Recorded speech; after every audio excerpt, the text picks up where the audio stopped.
So here we are back again, and what we're going to do is, again, like I said, look at these nodes. I'm going to get rid of some of these bits and pieces by selecting on the page and hitting delete and get rid of those. Little splodge that can stay there, I'll control and scale that down. He can sit there for a bit. So I'll start again with basically a rectangle. So I'm going to hold down control as I make this.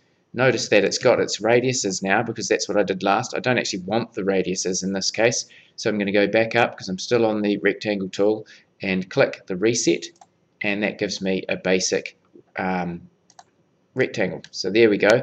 What I'm going to do with this rectangle is show you something about nodes that's really important and useful.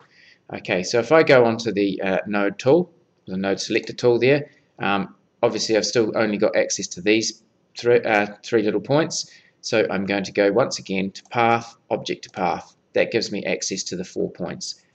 When you select a point, I'll zoom in on this so that we can see what I'm doing. When you select a point, it goes blue like that. And what I might do here is just open up my panel here, and I'll turn the fill off by going into the fill section and going no fill, and I'll go onto stroke and I'll turn that into a red stroke or something like that so we can see what's going on. There we go, and I'll just see a bit of recap. You should be pretty familiar with these sorts of things now. So there we go, so we've got just basically a red thing there. I'll shut that down. So when you select a node, it goes blue like that. When you select another one, it goes blue. You can select and click and drag them like that. So I can go Control Z to get that in the right place. I can click and drag over 2 of them. Notice that 2 of them go blue now, and I can alter them like that. So I'll go Control Z, and that's pretty much all you need to know. You can select 3 if you want by holding down Shift and selecting a third one. Then you could just drag those ones off that way. So knowing that you can access the nodes and what you can do with them is quite important.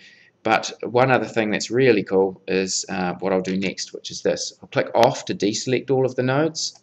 Okay, so if I select this one, what I'm going to do is scoot up here. Now there's all these weird little symbols, and what these symbols do is allow you to change the nodes. So what I'm going to do is select just one node there, and I'm going to go to this one. Now this one here, if I click it, is going to make it rounded, and it's going to put handles on each of them.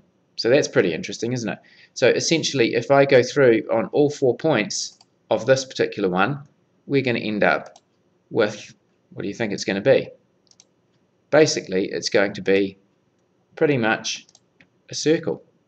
Okay, so you select the node and you change the way that they behave.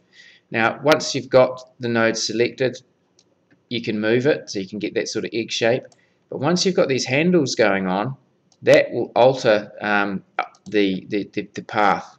Okay, so you can actually move these around to alter the path. So using these things, you can get very interesting sort of shapes. Okay, so really interesting how you can do that. Okay, I'll just undo that so we get back to our circle. So essentially, a square is basically a circle that's got different nodes. So if I take a circle now, and I'll go hold down Control, so you can see that's not quite a circle, but it's not too bad. Once again, I have to change this so that it's actually not the shape. So I have to go Path, Object to Path, Node Tool, and it gives me the 4 points. And you can see that these 4 points have already got the handles on them. If I change them to a different type of handle, so I can go to this one, it looks like nothing much has happened, but what this allows me to do now, so just remember which one I used there, if I click that one, it means that each of these will only affect one side of that node, which is kind of cool, because it means you can do some pretty interesting stuff. Okay, so normally they affect both sides at once, but by clicking this one, it alters the handles to behave in a different manner. There we go. So using these, you can get some kind of interesting sort of shapes. Okay, so knowing how these nodes work is quite a useful sort of thing to do. So I'll click that one, and there we go. No idea what the shape's for, but it's just knowing that you can actually make it. I'll move that over here And there you go. So if you're trying to make patterns or something like that, that's one way to do it. So that's just a little intro to just a couple of the things that you can do with the nodes. You've got to have a wee play around with them. In the next tutorial, I'll show you how you can add nodes, and then we'll start getting into this thing here, which is the pen tool, and that's how you draw with nodes.